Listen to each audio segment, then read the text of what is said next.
Ito po ang 30cm dito sa Divisoria. Nakapag-round pa ako ng 153 meters last week. At dito naman printer head. Ito naman cupping. Head clean. Kasi Wednesday, hotspot namin umaga. Tuesday pa lang ng hapon, Nozzle check.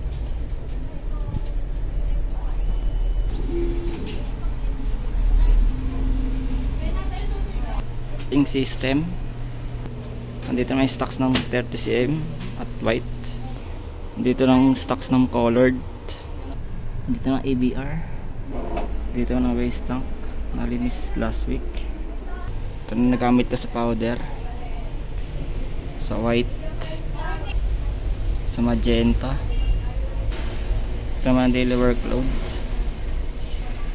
Ito naman daily checklist. Maintenance.